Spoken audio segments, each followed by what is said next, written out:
¿Qué nos vincula a todos? Si me dicen que hay estudiantes y que hay empresarios y que hay invitados especiales en este encuentro para reflexionar sobre la responsabilidad, lo primero que me surge tiene que ver con preguntarnos qué es esa responsabilidad. Digamos, yo creo que la responsabilidad es aquello que asumimos, que nos compete, aquello que nos toca hacer por un mandato superior, probablemente al de nuestro ego, al de nuestra persona. Y es aquello que tenemos que hacer porque el bien está ahí. Yo creo que la responsabilidad tiene que ver con eso. De ahí que el término responsabilidad social empresaria, por las actividades y por los interlocutores con los que me estoy encontrando en el mundo, y lo digo con todo respeto por este encuentro, me resulta casi un poquitito vetusta esa definición. Porque hay algo más allá de la responsabilidad social empresaria, que es un departamento que suelen abrir las empresas o una área que tienen las empresas para decir, bueno, acá hay algunas personas que estamos pensando en cómo hacemos las cosas.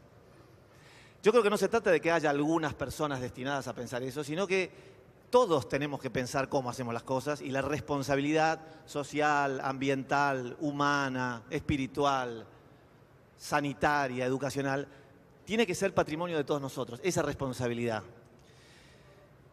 Yo trabajo desde muy chico, tengo varias etapas concéntricas en mi vida. Empecé formado como actor y trabajo mucho como actor, pero desde hace unos 25 años empecé a dirigir y a producir mis propias piezas audiovisuales, películas, documentales, cosas para contar historias o para transmitir emociones. En los últimos 15 años se agregó como una faceta que tiene que ver con la de ser comunicador, es decir, dejar de decir la letra que me escribían otros para empezar a hablar de las cosas que a mí me pasaban o me importaban. Y entonces me di cuenta que los seres humanos tenemos una serie de cosas que se nos van dando. Y esto podríamos compartirlo a ver en qué punto nos toca a todos. Porque quisiera ser lo más inclusivo, quisiera que este encuentro sea bueno y sea útil para todos nosotros. En primer lugar, cuando somos chicos tenemos algo que es lo que nos gusta hacer, que va tomando después la forma de lo que se llama vocación, pero es lo que nos gusta hacer. A algunos nos gusta dibujar, a otros nos gusta jugar a la pelota, a otros nos gusta bailar, proteger a otros, en fin, cocinar. A esa vocación se le agrega una especie de capacitación que proviene o de lo que estudiamos o de la experiencia que vamos acumulando a partir de nuestra acción en el mundo cada vez más adulto. Eso se cruza con algo que prácticamente nos atraviesa a todos, y es nuestra necesidad de trabajar. Prácticamente todos en esta tierra, salvo muy pocos que ni siquiera son privilegiados, pero muy pocos, tenemos que trabajar para generar lo que viene desde tiempos inmemoriales como nuestro sustento, nuestro abrigo, nuestra comida, nuestro entorno básico. En los últimos años yo empecé a hacer foco en algo que tiene que ver con, además de esas tres cosas que yo venía articulando bastante bien, porque encontré en mi vocación, en mi capacitación y en mi necesidad de trabajo posibilidades que se me fueron dando muy cercanas a lo que yo creo que tiene que ver con el sentido de la vida, que está muy vinculado a la búsqueda de la felicidad. Y de lo que podemos discutir o no es sobre qué es esa felicidad. Si esa felicidad tiene que ver con acumular más, con tener más, con consumir más, o realmente empezar a tomarnos en cuenta a todos como parte de una misma nave, a todos como parte de una misma realidad, de una misma trama. Y entonces la felicidad personal, y esto se los cuento también como dato, y aquí viene lo del mundo mejor que me preguntaste, Vero, la felicidad empieza a ser más profunda cuando uno descubre que además de para su entorno mínimo, empieza a ser para otros. Uno puede empezar a generar felicidad en otros. Lo cual tiene que ver con las cosas que cada uno ha desarrollado. María hace ropa, Karina hace política, empezó trabajando en la ropa, Flor divierte y transmite emociones. Bueno, cada uno de ustedes claro, cada uno de ustedes tiene alguna especialidad que desarrolló según su vocación, según su capacitación, según su camino. Y entonces se me venía articulando bien, pero me di cuenta que además de todo eso tenemos una misión, de que estamos en la Tierra para algo más que para resolver nuestro entorno inmediato. Y esto se vincula con la teoría de un teólogo brasilero que se llama Leonardo Boff, del que pueden escuchar hablar mucho y tiene cosas muy interesantes, muchas de ellas de las cuales se alimenta el Papa Francisco en términos de literatura teológica pesada, digamos, pesada pero liviana, pesada pero quiero decir muy profunda, que habla de reemplazar esa idea que venimos heredando de nuestras generaciones anteriores, que funcionaba para generaciones anteriores probablemente, que tenía que ver con lo que, como paradigma, que es una palabra que también está muy de moda, estaba asociado al éxito. A nosotros nos transmitieron que había que tener éxito, nos transmitieron que había que ser bueno en algo y tener un destaque en algo. Ese destaque, ese éxito, muchas veces conlleva el no éxito de otros.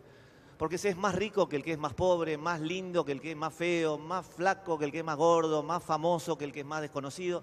Y eso es un error. Eso empieza a generar una brecha que nos ha colocado desde la revolución industrial hasta hoy en un vértice, en un abismo del cual tenemos que hacernos responsables todos. ¿Por qué? Porque desde la revolución industrial hasta aquí se generó algo que tenía que ver con poder producir y consumir y acumular más de lo que realmente nos hace falta, en detrimento de otros que no lo tienen. Y eso empezó a generar unas diferencias sociales que hoy son intolerables, porque no puede haber las diferencias que existen entre ricos y pobres, entre gente que tiene y gente que no tiene, no solo dinero, sino salud, educación, agua, energía, protección, infinitas cosas. Y al mismo tiempo no podemos generar un sistema que esté dañando al medio ambiente de la forma que lo está haciendo, porque el cambio climático es algo que no solo está ocurriendo, sino que va a afectar a las generaciones inmediatas, sino a nosotros mismos de una manera irreversible, peligrosa y casi invivible. Entonces, la responsabilidad que yo asumí a partir de darme cuenta que parte de mi capital como persona pública tenía que ver con hablar y que la gente me escuchara, con transmitir emociones y que la gente se permitiera emocionarse con los relatos que yo podía construir, mi responsabilidad pasó en estos últimos años por decir, bueno, a ver, ¿de qué hay que hablar? ¿De qué hay que ocuparse? ¿Cuáles son las voces que tenemos que ayudar a que se expandan? Encontré un amigo de la infancia que es un gran comunicador, fue gran publicista, es un compañero de colegio, con quien nos conocemos desde el fin del colegio primario, y hoy es uno de los capos en las transmisiones en vivo por internet. Es decir, que además de un gran publicista, tiene una herramienta muy poderosa que, como dijo Mempo antes de la televisión, puede ser utilizada para el bien o para el mal, porque las herramientas en sí mismas son herramientas. Uno tiene un martillo y puede clavar un clavo o romperle la cabeza a alguien con ese martillo. Con la televisión y con internet pasa lo mismo. La herramienta es fabulosa, el punto es, ¿para qué la vamos a usar? Porque lo que generó internet en estos años es tan revolucionario como lo que generó la invención de la imprenta a nivel comunicación. Estoy hilando muchas cosas, pero creo que llego, creo que llego a juntar todo. No, porque me estoy expandiendo, un poco como con internet nos pasa, que tiene que ver se con abren muchas ventanas, ¿viste? Se abren ventanas y carpetas, pero tiene que ver con lo que es mi realidad en este momento. En esa cuarta escala, que es la del comunicador, que tiene que ver con haber descubierto que además de resolver mis problemas laborales y creativos y de sustento, además tengo una tarea en la tierra, como la tenemos todos y como la tienen todos ustedes, que tiene que ver con la felicidad, pero también eso se puede profundizar haciendo felices a otros y ocupándonos de otros como si fuéramos nosotros mismos.